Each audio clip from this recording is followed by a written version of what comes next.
तो वहीं प्रदेश में बढ़ते बिजली संकट को लेकर मुख्यमंत्री अशोक गहलोत ने कहा कि ये कोई विवाद का विषय नहीं है। राजस्थान ही नहीं बल्कि पूरे उत्तर भारत में कोयले की कमी के चलते बिजली संकट गहरा रहा है। कोयले के खदानों में पानी भरना एक प्रमुख कारण है। मुझे उम्मीद है कि केंद्रीय ऊर्जा मंत्री इसका जरूर कोई हल निकालेंगे। तो वहीं लखीमपुर खीरी में हुई घटना को लेकर भी उन्होंने बीजेपी पर निशाना साधा। गहलोत ने कहा कि कांग्रेस लगातार मांग कर रही है कि केंद्रीय गृह राज्य मंत्री को बर्खास्त करना चाहिए। विवाहों का अनिवार्य रजिस्ट्रेशन अधिनियम वापस मंगवाने के सवाल पर भी मुख्यमंत्री ने कहा कि यह हमारी प्रतिष्ठा का सवाल नहीं है। सुप्रीम कोर्ट के निर्णय के अनुसार विधेयक लाया गया था। साथ ही 2 से 18 वर्ष तक के बच्चों की वैक्सीन को मंजूरी मिलने पर उन्होंने खुशी जाहिर की। उन्होंने कहा कि मुझे उम्मीद है कि सभी लोग जल्द ही बच्चों को भी वैक्सीन लगवाएंगे। तो वहीं बीजेपी की ओर से हनुमानगढ़ की घटना को लखीमपुर खीरी की घटना से जोड़ने के सवाल पर मुख्यमंत्री विपक्ष पर जमकर बरसे। मुख्यमंत्री ने कहा कि ये बेवकूफ लोग हैं जो इस तरह की बात करते हैं।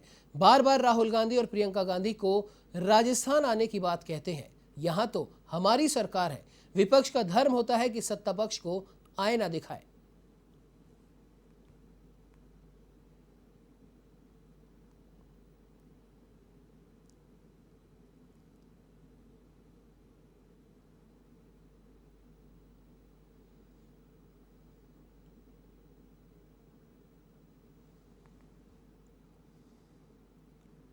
तो आपको बता दें कि प्रदेश में बढ़ती बिजली की मांग, बच्चों की वैक्सीन और हनुमानगढ़ मुद्दे और साथ ही साथ लखीमपुर खीरी घटना पर भी मुख्यमंत्री अशोक गहलोत ने अपने विचार रखे और बीजेपी और विपक्ष पर जमकर बरसे।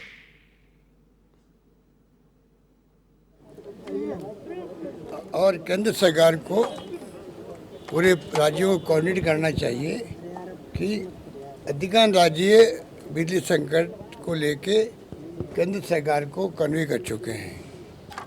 ये संकट कितना बड़ा होगा वो कोई नहीं कह सकता।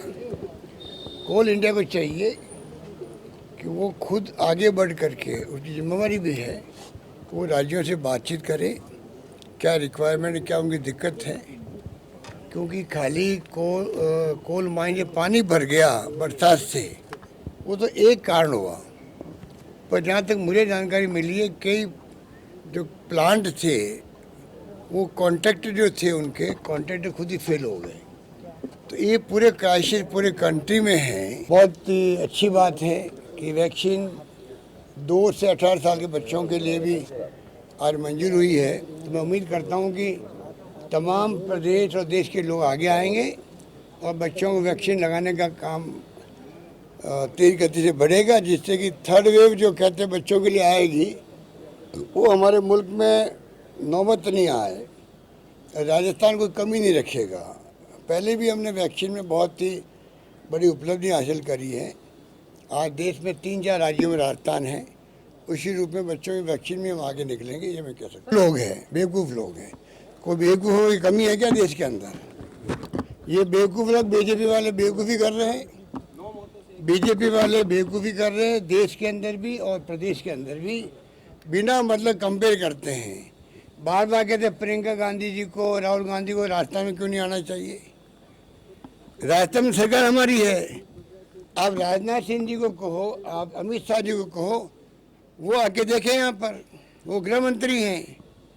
विपक्ष की सरकारें जहाँ हैं या सरकारें सत्ता पक्ष की है, यूपी हो चाहे, वहाँ हम जाएंगे विपक्ष के लोग, हम लोग ऐसी बेवकूफ़ी बातें बोलते। पहली बार मैं नेताओं को देख रहा हूँ जो मुख्यमंत्री के उम्मीदवार बड़े बैठे हैं, वो ऐसी बेवकूफ़ी की बातें कर रहे हैं कि राजस्थान में प्रियंका गांधी जी और राहुल गांधी जी क्यों नहीं आते हैं। अरे वो तो उनकी सरकार है वहाँ पर, तो वो वहाँ जाएंगे जो विपक्ष की या सत्ता पर ये सरकारें हैं।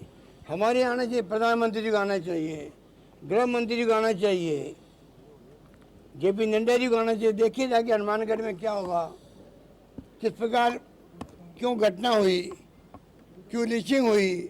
हम तो उसकी कांग्रेस आंदोलन कर रही है लगातार। प्रियंका गांधी जी को बैठना पड़ा यूपी के अंदर।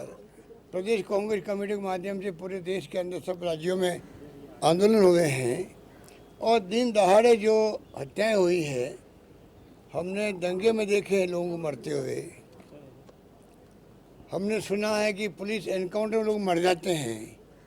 तो ऐसी मौत नहीं देखी हमने कि कोई गाड़ी जो आंदोलनकारी किसान है उनको कुचलने के लिए आगे बढ़ जाए और उनकी मौत हो जाए, ऐसा कभी नहीं देखा हमने आज तक।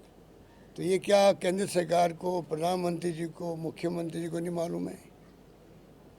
आज प्रधानमंत्री जी कंपेयर कर रहे हैं कि राज्यों में भेदभाव नहीं होना चाहिए। कौन कहता भेदभाव होना चाहिए? हम भी कहते हैं कोई भेदभाव नहीं होना चाहिए, और जहाँ हिंसा होती है